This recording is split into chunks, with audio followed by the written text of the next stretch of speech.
Hallo und herzlich willkommen zu einem neuen Video hier auf meinem Kanal, hier bei ComMike. Heute möchte ich endlich meine zerstörten Gabionenkörbe reparieren. Diese Körbe wurden durch umstürzende Bäume stark beschädigt und wie ich das Ganze wieder in Gang bringe, wie ich das Ganze wieder in eine Linie bringe, das seht ihr gleich. Bleibt dran!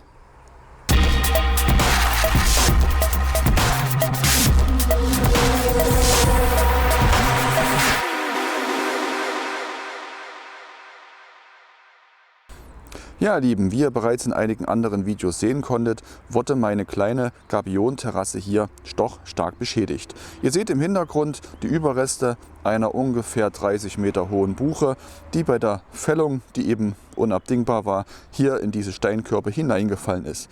Genau auf dieser Stelle war ein großer Ast gewesen, der dann direkt sich in den Korb hineingebohrt hat und eben zumindest diese 3 Steinkörbe doch stark in Mitleidenschaft gezogen hat.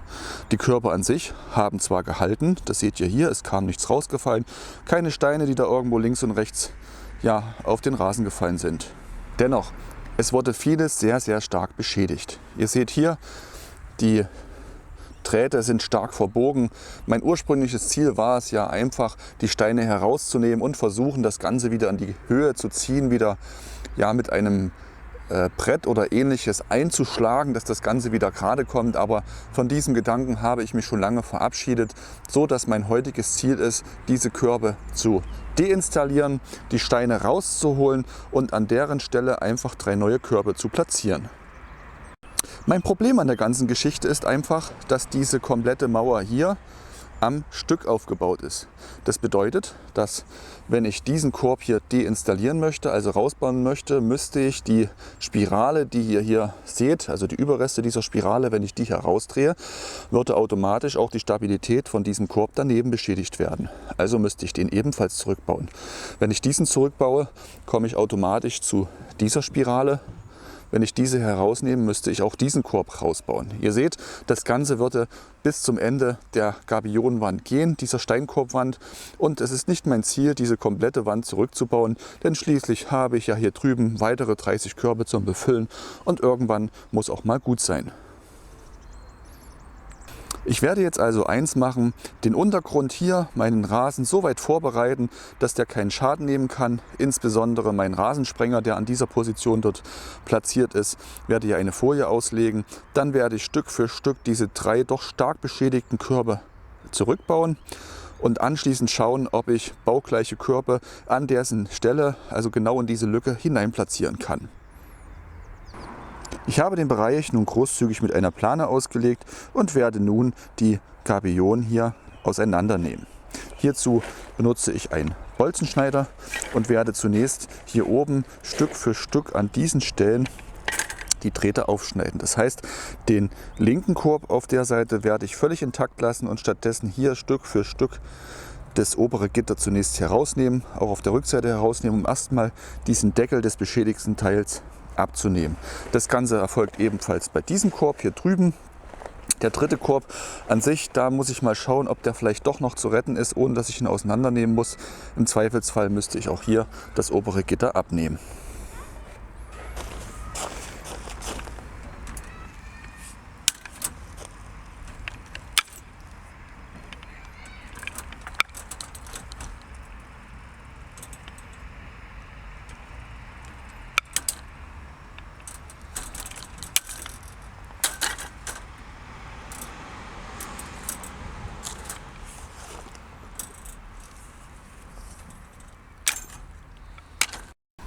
Das obere Gitter ist entfernt. Wie ihr hier sehen könnt, mit dem Bolzenschneider einfach abgetrennt. Das Ganze ist doch immer noch recht starr. Das heißt, der ursprüngliche Plan, den ich ja hatte, das Ganze hier irgendwo hoch zu straffen, hochzuziehen und dann eben mit einem Kantholz und einem Vorschlaghammer wieder einzuschlagen und ähnliches. Ich glaube, das wird definitiv nicht funktionieren. Ich werde hier nicht drum herum kommen, das alles zurückzubauen. Diese 2 Körbe, vielleicht sogar die 3 Körbe, um das eben neu anzusetzen. Die Steine des ersten Korbes habe ich jetzt herausgenommen und großzügig auf der Plane hier seitlich verteilt, damit der Arbeitsplatz nicht eingeschränkt wird. Ich habe jetzt sogar zwischendurch überlegt, das Ganze vielleicht doch einfach wieder ranzubiegen. Wenn ich jetzt mal hier dagegen drehe, ich kann da doch einen gewissen Druck aufbauen, um das Ganze wieder zurechtzubiegen. Da bin ich mir aber einfach unschlüssig. Die Beschädigungen könnten vielleicht tiefergehend sein, dass dann vielleicht einzelne Nähte doch angerissen sind, dass dann irgendwann der Rost da reinkommt. Das gefällt mir einfach nicht so richtig. Ich werde die Körbe dennoch komplett herausnehmen.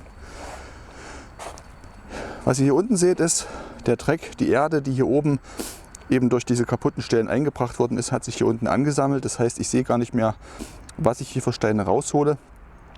Deswegen werde ich jetzt diesen zweiten Korb hier ebenfalls entleeren und dann beginne ich damit, die Frontgitter hier an der Spiralseite ebenfalls aufzutrennen mit dem Bolzenschneider und die Gitter herauszunehmen, damit ich dann erstmal bequem den Untergrund vorbereiten kann für die neuen Körbe.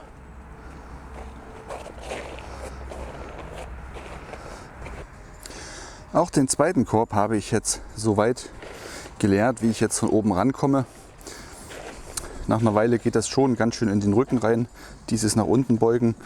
Ihr seht, da sind auch kräftige große Steine drin. Die werde ich jetzt nicht hier rüber heben.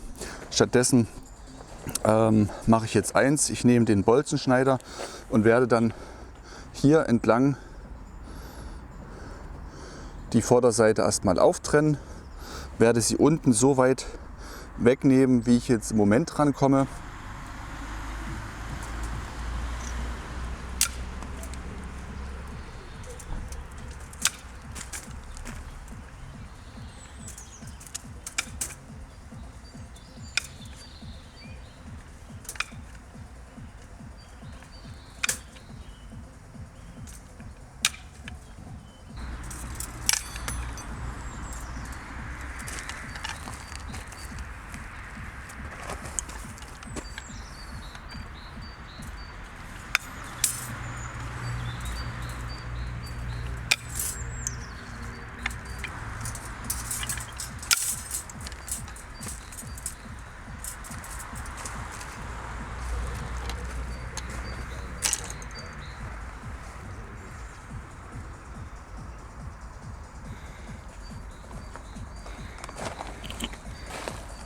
So, einmal hier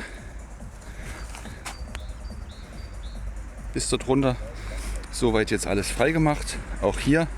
Ihr merkt aber, wenn ich jetzt hier kräftig dran ziehe, da ist noch nicht viel zu holen. Deswegen werde ich jetzt einfach unten lang nochmal mit dem Bolzenschneider ebenfalls durchtrennen, um erstmal wirklich richtig ranzukommen, um den restlichen Schotter dort rauszuholen. Die Körbe sind beide beräumt. Ich habe jetzt mit der Hake den Boden soweit jetzt noch freigehakt. Ihr seht, das Gitter ist jetzt ersichtlich. Die Höhe soll ja am Ende auch wieder stimmen und passen. Und ich hatte auch damals hier unten eine Schicht von 5 bis 10 cm von Frostschutz bzw. diesem Verlegekies aufgebracht, damit dann die Steine das Gitter nicht kaputt drücken. Das macht es natürlich jetzt ein bisschen schwieriger, das alles erstmal rauszukramen, aber gut, es ist geschafft. Das Frontgitter habe ich hier doch recht flach abschneiden können.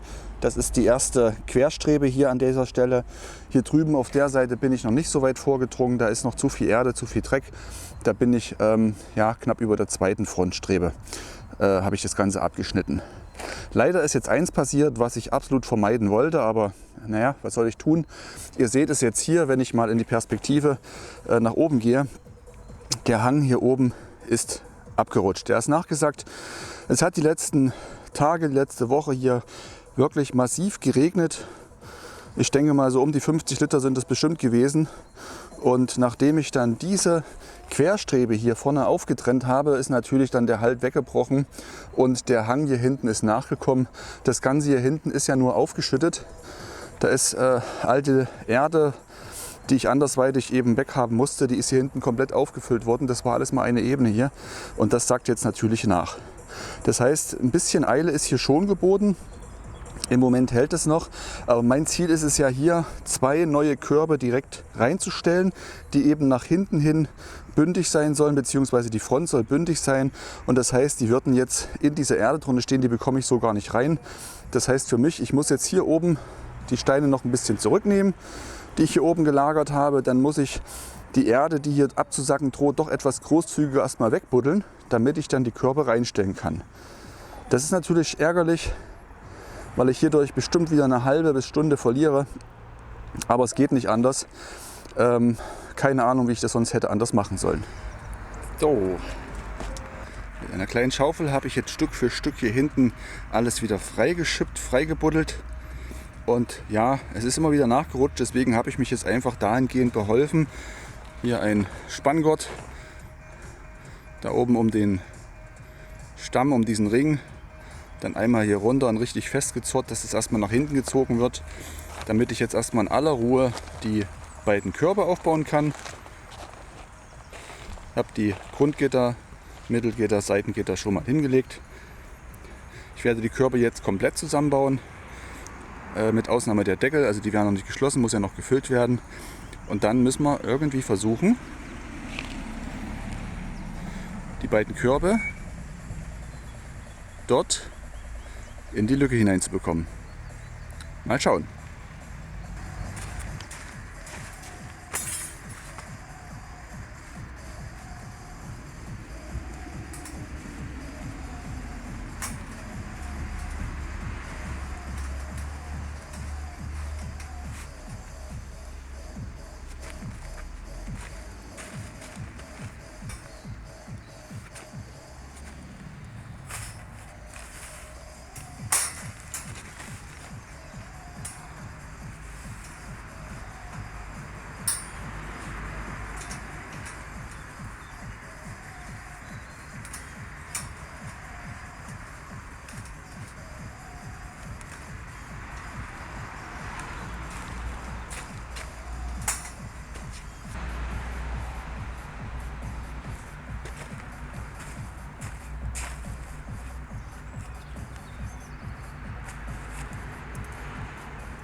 So, kurzer Einblick, wie man so einen Korb schnell und einfach zusammenbaut. Ihr habt gesehen, diese Spiralen werden einfach nur hineingedreht. Ja, von oben einfach so, dass alles mitgenommen wird hier. Aufpassen muss man halt, dass man die Reihenfolge beachtet. Also das Mittelteil, dass die wirklich 3 zusammenkommen. Wenn man hier am Stück zusammenbaut, kann es sein, dass da mal zwischendurch merkt man, da hatten wir es vergessen. Wie auch immer. Diese beiden Körbe, die sind jetzt auch fest miteinander verbunden. Das hält jetzt schon. Versuche ich jetzt in diese Lücke hineinzustellen. Es ist geschafft. Ich habe die Körbe in diese Lücke hineinbekommen. Aber wie ihr recht sehen könnt, das war nicht so wie geplant. Der Platz dazwischen war einfach zu eng. Da haben insgesamt 3-4 cm Minimum an Platz gefehlt.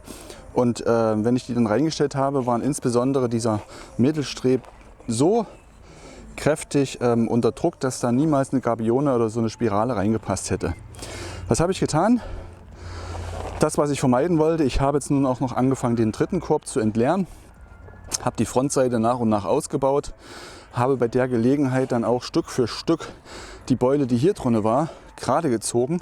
Und wenn ich jetzt einfach mal an der Seite in der Perspektive hier lang gehe, ja, perfekt ist es nicht. Ja, also einen zweiten Korb würde ich hier nicht mehr draufsetzen, das wäre mir dann zu heikel, aber für die Belastung, die ich hier habe, reicht das allemal. Das sieht deutlich besser aus als vorher. Da kann ich mit leben. Tja, was kommt jetzt? Ihr seht hier, vielleicht noch ganz kurz zur Erklärung, das ganze Teil ist immer noch extrem unter Spannung. Ich habe, um diese Spirale überhaupt reinzubekommen, Stück für Stück jetzt kräftige Kabelbinder eingebracht, habe das mit der Wasserpumpenzange erstmal richtig zusammengezogen, mit den Kabelbindern immer nachgezogen, dass ich erstmal auf so ein Maß kam, wo die Spirale dann gepasst hat. Dann habe ich hier hinten, das seht ihr hier jetzt von der Perspektive her, wenn ich jetzt mal hier runter gehe, dass von der Höhe her ich ungefähr ein Feld höher bin, also 10 cm über dem, was ich jetzt auf den anderen Gabionen habe. Ich bin mir noch nicht schlüssig, ob ich das jetzt einfach höher lasse und das optisch ein bisschen herrichte. Hier wird später sowieso mal der Wein wieder wachsen und auch Rankhilfen und ähnliches drankommen. Oder Variante Nummer 2, die schönere Variante ist, ich habe den ganzen Korb jetzt hier einfach mal festgemacht, jeweils um ein Segment nach oben, und dann könnte ich später hier einfach zack, zack, zack die obere Reihe abschneiden, genauso hier vorne dann die obere Zeile einfach abschneiden. Und dann hätte ich insgesamt wieder eine Ebene. Ja, hier drüben auf der anderen Seite habe ich, nachdem ich versucht habe, hier schon ein bisschen das Ganze gerade zu bekommen, perfekt ist es noch nicht, das ist dann eine Friemelarbeit, da habe ich aber heute gar keine Lust mehr zu. Wenn ich jetzt aber einfach die Höhe hier nehme und hier rüber gehe, komme ich hier drüben dann nur noch auf ein Feldunterschied. Das heißt, hier ist es jetzt gar nicht mehr so viel. Ich muss mich also jetzt schon entscheiden, ziehe ich jetzt hier auch noch mal um ein weiteres Feld hoch, dass ich die insgesamt 10 cm hier habe, dass ich dann auf der gesamten Länge das hier mitnehmen könnte. Dann hätte ich auch für die komplette Wand wieder eine Höhe. Oder, tja, was denkt ihr? Ich habe keine Ahnung. Mal schauen, was mich nachher juckt, wie ich das tue. Ich werde jetzt die Distanzhalter schon einsetzen und dann unten schon mal ein paar große Steine einbringen, dass das Ganze erstmal hält. Und dann muss ich sagen, nach ein paar Stunden jetzt hier diese Steine raus, die Erde da hinten wegbuddeln und dann ja, dieses Körper reinbringen. Bestimmt 2 Stunden habe ich gebraucht. Wie ihr sehen könnt, hat die Anzahl der Steine etwas abgenommen. Ich habe mich doch noch dazu überwunden, ein wenig die Körbe zu befüllen. Den rechten und den mittleren. Die Abstandhalter sind eingebracht. Ich bin in dem Rahmen dann 30 cm jeweils von den oben und unten beziehungsweise links und rechts, also von den Seiten gegangen. Und hier die Abstandshalter haben ja nicht mehr gepasst, weil die Rückseite eben auch sich verbogen hatte. Und da habe ich dann eins gemacht, ich habe die Abstandshalter entsprechend einfach neu gebogen. Das sieht man dann hier an der Stelle nachgebogen, dass vorne einfach die Front erhalten bleibt. Perfekt schaut es nicht aus, das gebe ich zu. Aber wenn der Wein einmal lang gewachsen ist, dann sollte auch diese Kante hier unten, die hat sich eben zwangsläufig ergeben, da komme ich nicht mehr nach. Besser geht es einfach nicht. Aber das verwechselt sich dann alles, wenn der Wein hier rankt. Und die Alternative wäre gewesen, die komplette Mauer, die geht bis dort hinten, ist dann aber auch im Verbund wieder bis dorthin. Und eben dann hier auf dieser Seite haben wir das gleiche Spiel mit dem Zusatz, dass hier die Gabionenwand auch direkt in der Erde eingebracht ist. Insgesamt 15 Körbe, die hier stehen. Und da muss ich sagen, da hatte ich einfach keine Lust zu oder auch keine Kraft mehr für, alle Körbe rauszunehmen. Und ich denke, mit dem Ergebnis, man kann zufrieden sein. So, neuer Tag, neues Glück. Ich habe die Steine fast vollständig einsortiert in diese 3 Körbe. Das könnt ihr jetzt hier ganz gut sehen. Die Fronten sind jetzt nicht so perfekt gelungen, aber damit muss ich jetzt einfach leben. Damit kann ich auch leben. Hier oben ist das Ganze jetzt weitestgehend auch sauber gestapelt worden. Von den Steinen dürften auch nicht allzu viele übrig bleiben. Das, was übrig bleibt, kommt ja dann in die Körbe, die ich unten lang noch bauen will. Da war vorhin die Zugmaschine da, hat mir 25 Tonnen an feinsten Granitstein gebracht. Also auch da geht es in Kürze weiter. Und hier mache ich jetzt eins. Ich werde die beiden neuen Körbe abschneiden mit dem Bolzenschneider, und zwar genau 10 cm werde ich wegnehmen, dass ich dann auf das Niveau komme von den Körben, die ja bereits stehen. Das sieht man dann hier sehr schön. Der Korb ist zwar mittlerweile ein klein wenig abgesackt, aber wenn ich jetzt die Strebe und die Strebe hier wegnehme, dann ist das hier das neue Niveau, also etwas tiefer als hier, und werde dann da die Spiralen einfügen. Na, also Bolzenschneider hier abgeschnitten, dann wird der Rest drauf gemacht und dann kann schon der Deckel drauf und dann ist die Sache hier erledigt. Wie ihr sehen könnt, habe ich jetzt die Kanten mit dem Bolzenschneider abgetrennt, 10 cm in der Höhe weggenommen, habe das Gitter jetzt schon mal draufgelegt, um dann ungefähr die Höhe zu bekommen, wie weit ich die Steine vorfüllen kann. Das gleiche hier an dieser Gabione, an diesem Steinkorb, auch hier wird das Gitter befestigt. Die abgezwackten Stellen werde ich dann zusätzlich noch mit einem Zinkspray bearbeiten, weil ich mir nicht sicher bin, ob das eben nicht doch anfängt mit Rosten. Dann nehme ich dann einfach so ein Spray, setze das dann auf die Kanten oben drauf, dass ich hier keine Roststellen produziere. Dann werde ich jetzt die Spiralen hier einziehen. Notfalls mit der Zange das hier zusammenhalten, um da die Spannung rauszunehmen. Und anschließend wird dann von oben mit dem Kleinstschotter, was da noch übrig ist, das wird hier oben einfach dann nur reingeschmissen und verfüllt dann die restlichen Leerstellen. Es ist vollbracht. Ich habe die zerstörten Körbe ersetzt durch 2 neue Körbe, habe die neuen Körbe direkt in die Reihe gestellt, wo die anderen auch waren, ohne dass ich die komplette Wand auseinandernehmen musste. Ich habe wirklich nur diese beiden rausgenommen. Das Ganze sieht jetzt nicht wirklich perfekt aus, das muss ich zugeben. Man sieht dann schon hier die Übergänge, dass der Bereich hier übersteht, nach unten hin nach innen übersteht, aber dieser Bereich, ihr seht es hier, der wird wieder zuwachsen mit Wein und die Stabilität ist auf jeden Fall gegeben. Hier wackelt nichts mehr. Wenn es bessere Ideen gibt, bisher habe ich keine gefunden, schreibt sie mir in die Kommentare. Über den einen oder anderen Tipp würde ich mich wirklich freuen. Natürlich auch über ein Abo und ein Like. Ansonsten, wie immer, wenn ihr wissen wollt, wie es weitergeht, insbesondere mit diesen 35 weiteren Körben, die da unten sind, die mit Granit gefüllt werden, bleibt dran, abonniert meinen Kanal und wir sehen uns beim nächsten Mal. Macht's gut. Ciao.